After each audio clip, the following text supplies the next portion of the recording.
Assalamualaikum warahmatullahi wabarakatuh. Perkenalkan, nama saya Muhammad Zulfan Reva Maulana dari program studi S1 Informatika dari Universitas Muhammadiyah Banjarmasin. Pada kesempatan kali ini Zulfan bakalan ngasih tahu tentang salah satu mata kuliah yang Zulfan presentasikan, yaitu adalah keamanan data dan informasi, di mana dalam video ini Zulfan bakalan ngerangkum selama satu semester materi yang telah diterapkan selama pembelajaran yang ada di kampus Zulfan, yaitu Universitas Muhammadiyah Banjarmasin. Nah, langsung saja di pertemuan yang pertama.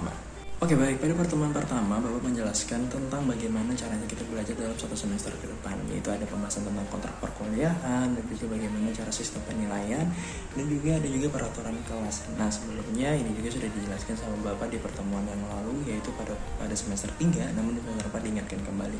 Dan apa yang terbaru dari semester 4 ini, yaitu yang dimana beliau menjelaskan tentang CBSA, yaitu bagaimana caranya beliau mengajarkan cara belajar siswa aktif. Nah, ada beberapa yang dijelaskan dari salahnya, yaitu adalah pembagian tugas per kelompok dan juga pembagian tugas untuk per individu, yang mana tugas ini yaitu untuk UTS dan juga UAS. Nah, salah satu bentuk UASnya ini adalah yang saya bikinkan dalam video presentasi pada kali ini. Lanjut pada pertemuan yang kedua, yaitu pemateri kali ini dari pertemuan yang kedua ini disajikan oleh kelompok 4, yang dimana di kelompok 4 ini menjelaskan tentang data. Nah, secara singkat, data itu adalah catatan atau sekumpulan fakta yang belum mempunyai arti bagi penerimanya dan masih memerlukan suatu pengolahan. Nah, data dapat dinyatakan dalam bentuk karakter, angka, simbol, suara, atau dalam bentuk simbol lainnya yang bisa digunakan sebagai bahan untuk melihat lingkungan, objek, kejadian, ataupun sebuah konsep. Nah, contoh datanya ini salah satunya adalah yang mungkin relate dengan mahasiswa adalah mungkin contoh data dosen, dan data mahasiswa, dan juga data pembelajaran atau mata kuliah. Nah, contohnya adalah di contoh dosen itu ada apa aja sih data-data yang perlu dimenukan, nama lengkapnya, tanggal lahirnya, begitupun dengan mahasiswa. Nah, begitupun juga dengan pembelajaran mata kuliah, perlu apa saja nih mata kuliahnya, terus jam berapa, terus dilaksanakan hari apa. Nah, begitu berikut pengertian dari data. Nah, kalau dari pertemuan ketiga, yaitu ada disajikan dari kelompok 9, yang dimana dijelaskan pada pertemuan ini tentang organisasi berkas. Nah, pada pertemuan sebelumnya membahas tentang data, kali ini akan membahas tentang organisasi berkas.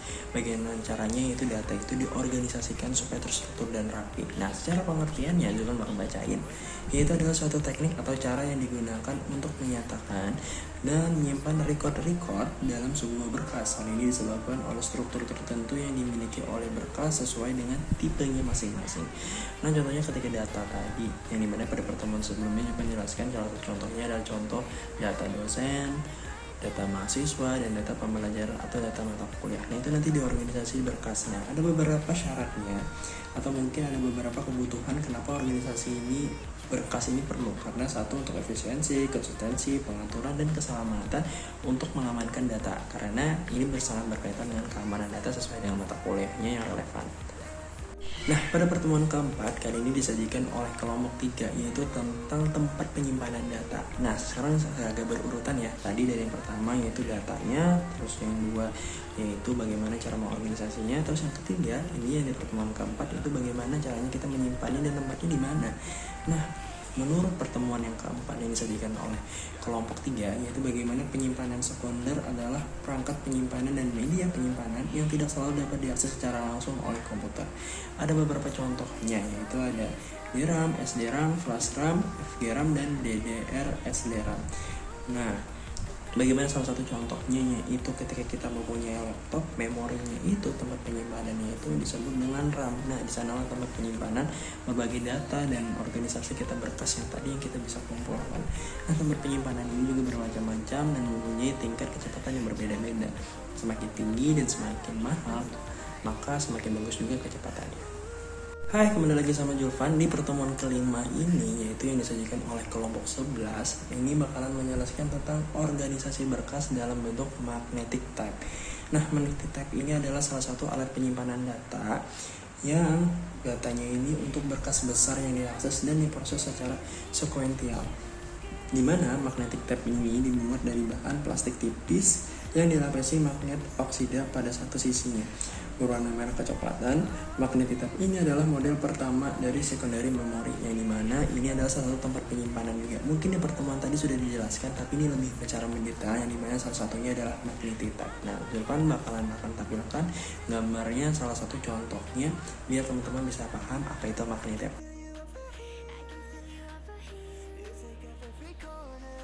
Lanjut di pertemuan yang ke-6, yaitu yang disajikan oleh kelompok 13, yang dimana kelompok 13 ini menyajikan tentang organisasi berkas physical sequential, yang artinya Zuan bakal bacakan yaitu secara berurutan suatu metode penyimpanan data di mana data disimpan secara berurutan dalam media penyimpanan seperti pada magnetic type.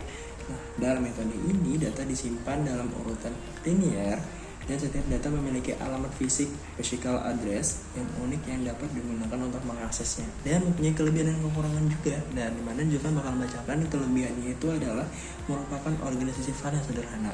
Terus yang kedua, jarak setiap aplikasi yang tersimpan sangat jelas, namun juga mempunyai kekurangan juga dua, yaitu adalah kesulitan dalam memperbaharui data. Terus tidak bisa dilakukan pembacaan secara langsung. Nah teman-teman, jadi mungkin punya kelebihan kekurangan itu menjadi hal yang wajar karena tempat penyimpanan data mungkin juga punya keterbatasan. Jadi kita bisa menyesuaikan dengan apa yang kita butuhkan.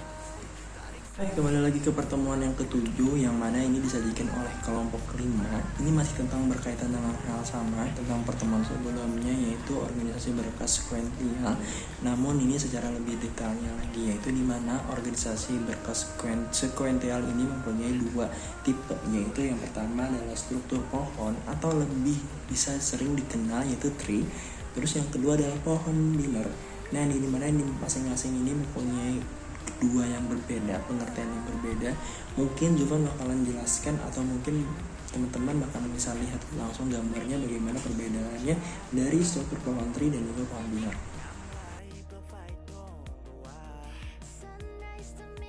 Baik, lanjut ke pertemuan yang ke-8, yaitu yang disajikan oleh kelompok saya, Zulfan sendiri, yaitu dari kelompok 1. Nah, di pertemuan kali ini Zulfan menjelaskan tentang bagaimana kita mengamankan data melalui metode-metode yang berbeda. Salah satunya adalah kriptografi, steganografi, dan juga sistem metode hashing. Nah, masing-masing mempunyai sistem keamanan dan kelebihan yang kekurangan dan kelebihan yang berbeda karena mungkin bisa menyesuaikan dengan apa yang kita butuhkan. Nah, kalau yang konsep steganografi ini dia mungkin lebih bisa menyembunyikan pesan rahasia dalam bentuk media. Nah, bisa dalam gambar, video, audio yang kita bisa simpan atau kita sisipkan pesan rahasia kita dalam bentuk media itu tadi. Nah, kalau ya dari konsep dari hashing itu ada beda karena dia bisa mengkonversi input data menjadi nilai yang unik dan tetap panjang di sebuah hash value. Dan juga ada kriptografi, yaitu yang dimana secara umum adalah ilmu dan seni untuk menjaga kerahasiaan kita. Nah, mungkin itu saja pertemuan yang dari kelompok 1. Baik, kembali lagi ke pertemuan ke-9, yaitu yang disajikan oleh kelompok 7, yang dimana ini melanjutkan dari kelompoknya Zulfan, yaitu lebih banyaknya menjelaskan tentang metode sistem keamanan dari kriptografi. Nah, kriptografi ini terbagi menjadi dua, yaitu ada modern dan juga klasik. Tapi Zulfan bakal jelasin dari yang klasik dulu, bagaimana adalah teknik kriptografi yang telah digunakan oleh sejak ribuan tahun yang lalu. Nah, bahkan sebelum munculnya teknologi komputer dan internet. Nah, Zulfan bakal bagikan gambarnya dari salah satu contoh dari teknik steganografi klasik. Nah, terus yang kedua ada kriptografi modern. Di mana kriptografi modern ini yaitu adalah merupakan teknik kriptografi yang menggunakan matematika dan teknologi modern seperti komputer dan internet untuk mengenkripsi pesan. Nah, salah satu contohnya ada 3 yang masing-masing Zulfan bakalan tampilkan di layar.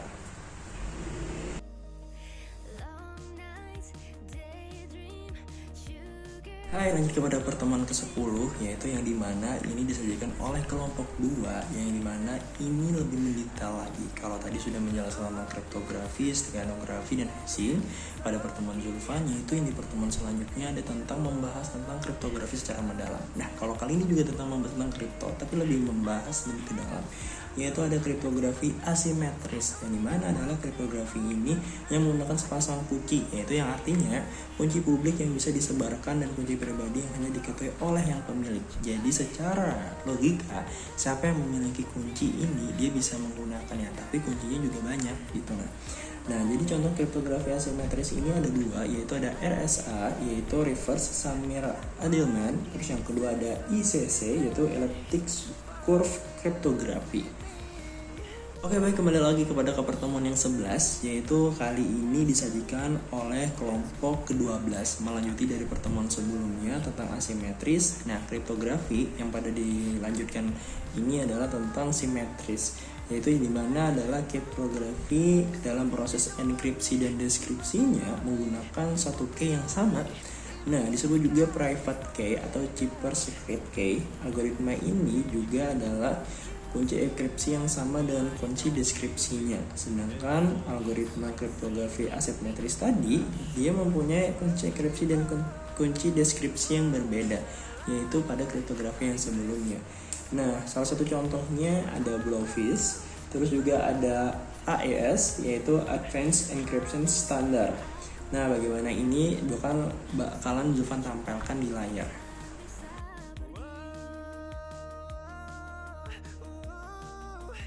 Hai, kembali kepada pertemuan yang ke-12, yaitu kali ini disajikan langsung oleh kelompok 6 mengenai tentang basis data. Kalau kita tadi sudah bahas tentang datanya, terus bagaimana tempat penyimpanan datanya, terus organisasi berkasnya, dan bagaimana sistem keamanan datanya, ada kriptografi, steganografi, dan hashing.